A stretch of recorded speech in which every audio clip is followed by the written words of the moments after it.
On May 23rd, 2024, we've got an empowering, expansive, and potentially game-changing full moon in Sagittarius. That happens at 9:53 a.m. Eastern U.S. time, so calculate that for your own time zone.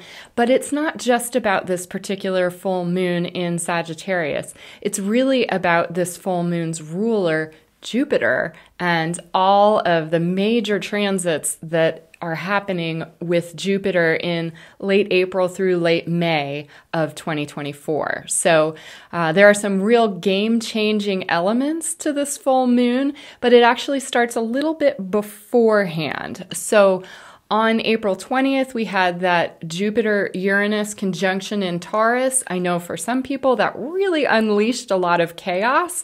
For other people, it kind of opened up ideas into the future. There were new connections that were made at that time that can kind of be brought down to earth, that Taurus energy. But with Jupiter and Uranus, both of those were very future-oriented.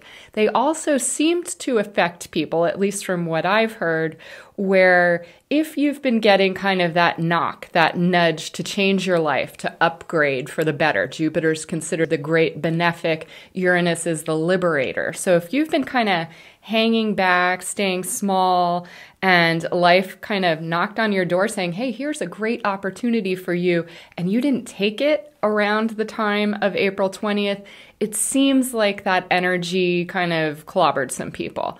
But the good news is that on May 18th, we kind of get a softer reactivation of those same energies from April 20th. So if Uranus shocked you, if things came out of nowhere and kind of blindsided you, you're going to have another chance to sort of smooth out the rough edges, to have more light shine on why did this happen? Why did all of this get unleashed?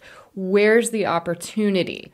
So May 18th, we have the Sun conjunct Jupiter right around 28 Taurus on the same day that Venus conjuncts Uranus at 23 Taurus. So again, Jupiter-Uranus energy, but instead of just putting them right together and unleashing whatever, we get softer touch. Venus always brings that softer touch. So Venus-Uranus connections, that can be that aha moment, especially related to relationships and money.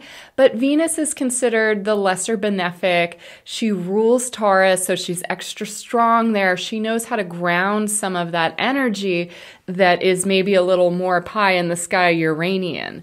At the same time, we've got the Sun, also in Taurus, conjuncting Jupiter, as I said, right at 28 degrees Taurus. So we get light on whatever is happening with that Jupiter-Uranus conjunction from April 20th, but also whatever's happening with the arts, with creativity, with values, with beauty, with harmony, with relationships. That's the Venus energy conjuncting Uranus. So kind of a second chance, a redo shortly before this full moon. Then on the next day, or depending on your time zone, it might be May 20th. So May 19th to May 20th, we've got Mars in Aries conjuncting the transiting North Node. Now, Mars conjuncts the North Node about once every 2 years or so, but not always in Aries because, the North Node is moving and changing signs. And so we get this kind of double whammy of empowerment where we've got that reactivation of the Jupiter-Uranus conjunction on May 18th, and then May 19th, May 20th, Mars conjuncts the North Node, giving us really clear ideas, clear action steps on how do we forge forward. Now that we have the bigger picture, what are we going to do with it? So this is collective. If you've got anything in, say, 10 to 20 degrees of Aries, you're going to be especially impacted by that. Also, same thing if you've got those in really any of the cardinal signs, but especially Libra, because that same kind of like 19 to 22 degrees of Libra really got activated extra strongly by a yod at the time of the April 20th conjunction with Jupiter and Uranus. So if you want to hear more about that, go ahead. I'll link the video below where I talked about that more specifically. But in layman's terms, lots of energy got unleashed. Some of it was very chaotic. And on May 18th through May 20th, we're really getting kind of a nudge and a chance to take action based on whatever we have since learned from that experience. Also on May 20th, the sun enters Gemini. We start a month of Gemini season, so happy birthday to all Geminis out there. I'm also a Gemini May 22nd, so welcome. On May 22nd, we get an exact trine of the sun to Pluto in early Aquarius, but of course anything entering Gemini is going to have a trine to Pluto in early Aquarius. That deepens the energy. Sometimes Gemini can be a little fast, a little surface, but with Pluto in Aquarius, we've got that real depth. We've got that, shadow realm, but also the depth of the unconscious, the depth of the subconscious coming up to transform society. That's that Aquarian energy. So lots of happenings here with Gemini. There's always an emphasis on information. So be paying attention to whatever information comes through. Okay, so that takes us to the May 23rd full moon in Sagittarius. And I'm going to put this chart up here for a moment because there's some really key things happening, including with Jupiter that same day. So as you can see, there's a conjunction with Jupiter and Venus right at 29 degrees Taurus. So that's that anaretic degree, the final degree of Taurus. And anytime we have something in the final degree of a sign, it kind of it's like that sign on steroids. It's like all of the most Taurian of Taurus energies.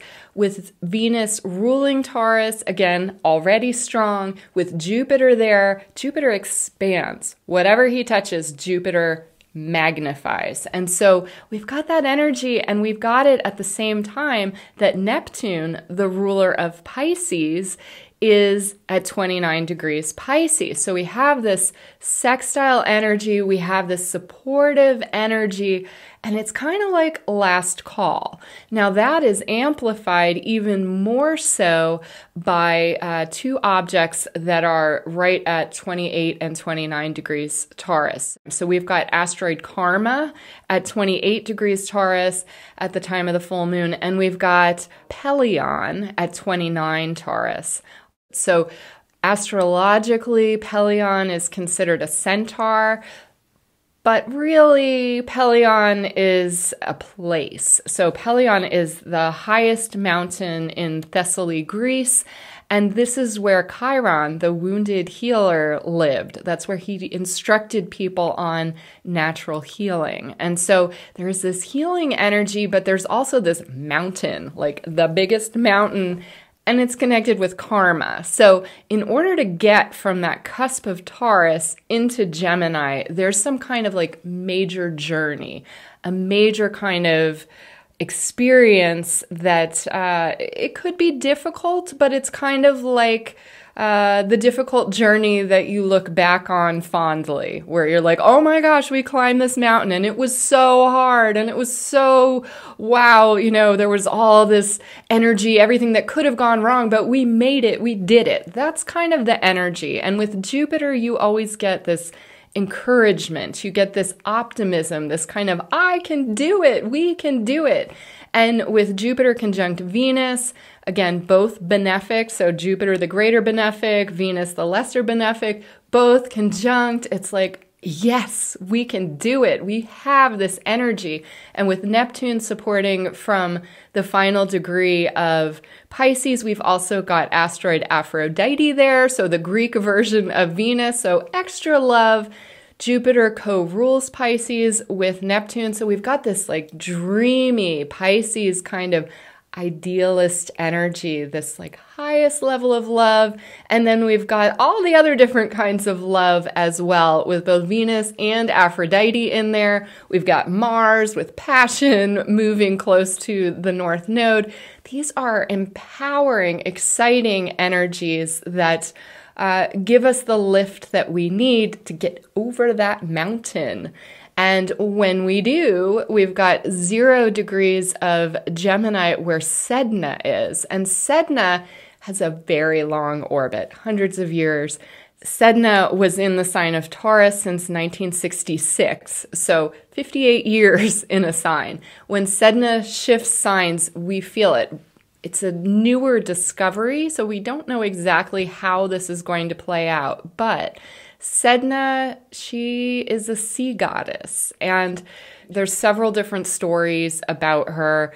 You know, they all kind of converge in this idea that she fell in love and she thought this was going to be this amazing marriage. And then she found out that the guy had been lying to her. He couldn't provide for her and didn't treat her well. So there's a kind of Lilith type energy, which plays into this full moon as well, because you see asteroid Lilith, so not black moon Lilith, but asteroid Lilith conjuncts the full moon pretty tightly. 3 degrees of Sagittarius, the full moon's at 2 degrees Sagittarius. So very strong Lilith energy amplified by the Sedna energy, the abused woman, the woman who has been not treated well by the patriarchy. Sedna cries out to her father for help, and he comes, he's in his canoe. These are Inuits.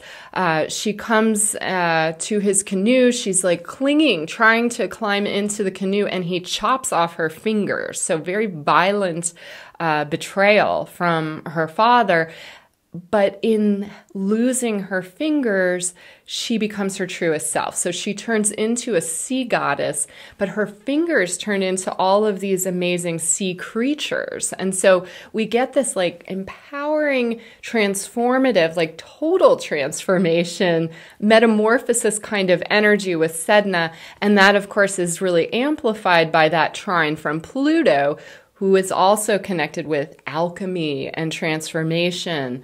And so, yeah, as everything is crossing from that very late Taurus, you climb the mountain, you deal with the karma, but then it's like, oh, okay, it was hard. And, you know, maybe things like your hands, the things that you were grasping to, got cut off. You can't hold on to everything that Taurus wants to hold on to. But with Sedna there, it's like, whatever happens, whatever you lost, it doesn't just go away. It gets transmuted. It gets completely changed into something magical, into something empowering. And so, yeah, at the time of this full moon, we've got the ruler Jupiter conjunct Venus. Wow. You know, yes, difficult journey that we've been having collectively, possibly individually. If you've got anything like 28 degrees of Taurus, you are really getting activated. That same degree was where the May 19th new moon in Taurus was last year. So if you remember that, in my own life, May 19th is the anniversary of my brain injury that I had in 1998. So 26-year anniversary for me this year. My midheaven's at 28 Taurus. My sun is at 1 Gemini, Mercury at 4 Gemini. I've got 4 planets in Gemini. So if you are like me, this is like a very big deal for you. But collectively, this is a huge shift of energy just wherever you have your placements. So I view this as empowering, as positive. On May 23rd, same day as the full moon, but later in the day, Venus enters Gemini, soon trines Pluto, conjuncts Sedna. So bringing the softer touch, bringing that energy, that kind of balm, that loving energy to Sedna, to whoever has had parts of their lives, you know, involuntarily ripped away, the things that you were clinging to. But Venus helps us to find the beauty in that, helps us to find the transformation.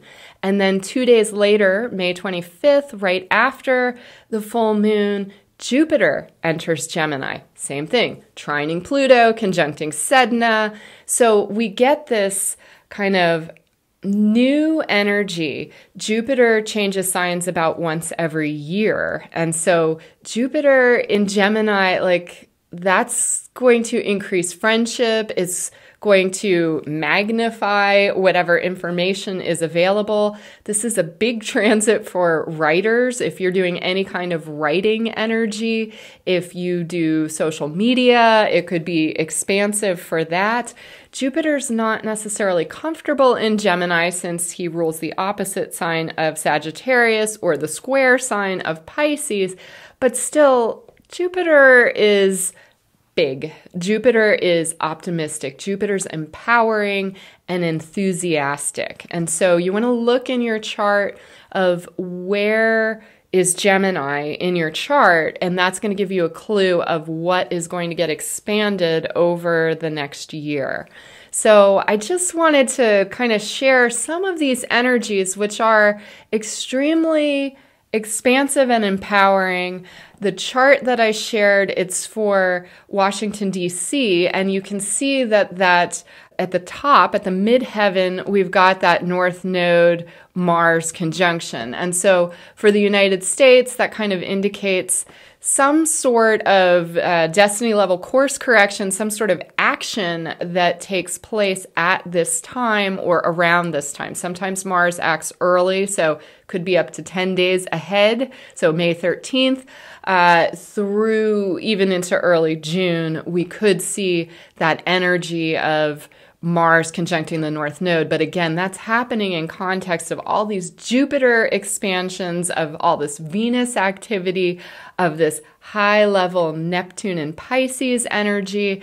And so I would say this is a great time to be dreaming. If you have felt rocked by just the raucous energy of 2024 so far, it's not that it calms down. It's kind of that we start getting used to it, and also that a plan starts to come into view. The Sabian symbol for that full moon on May 23rd is two men playing chess. But as Dane Rudyard notes, it's not just a normal chess game. It's almost like alchemical chess or like 5D chess. It's like the kind of chess game where it's not just on a horizontal playing field, it's happening like on multiple dimensional levels. And so again, there are these multiple timelines playing out.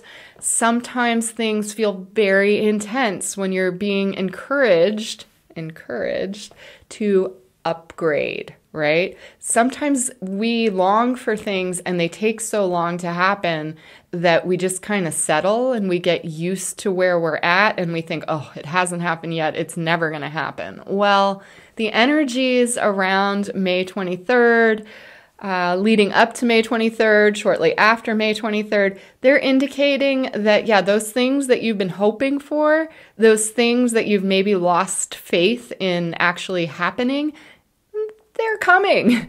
They are on the cusp. They are arriving. Yes, there's still a mountain to cross over, but there's like all the enthusiasm, everything that you need, all of the things that could make this a nicer journey. Yeah, it still might be difficult, but it's also going to be beautiful. It's going to be transformative. There are going to be new things created. So those new sea creatures, new works of art, new information is going to come forward, new books, new writing projects, just all of this expansion, new friendships, new journeys. You may find that your neighborhood starts looking different. And by neighborhood, I mean where you physically live, but also kind of like your sphere of influence, the areas of life that you connect with. Pay attention, because we've had some weird things happening. The Aurora Borealis that happened with all of those solar flares. I have a friend from Ireland. She was in Ireland at the time of it, and she sent me these images. Pink, this high vibe, amazing pink energy. And I know some people are like, oh, it was HARP, it was all of this. Well, maybe in some timelines, but that doesn't have to be yours. In a lot of timelines, there are just like these expansive, such beautiful energies that are available right now. And so I would encourage, Jupiter, Sagittarius, look for the bigger picture. Work with things like, lapis lazuli. Bring that higher spiritual, philosophical energy, bring that highest inspiration, because these are the kinds of times that we will tell stories about in the future. And it can be a more beautiful journey, even with those mountains, even with some of that Lilith betrayal energy.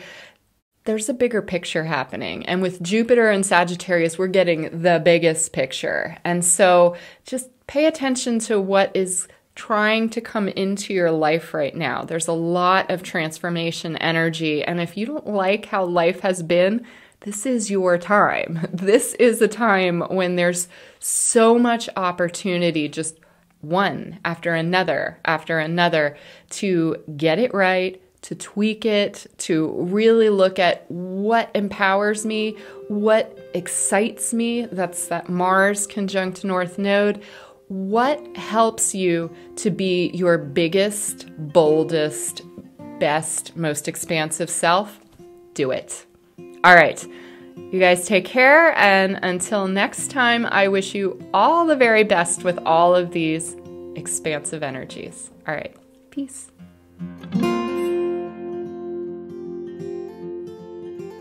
On May 22nd, we get an exact trine of Jupiter.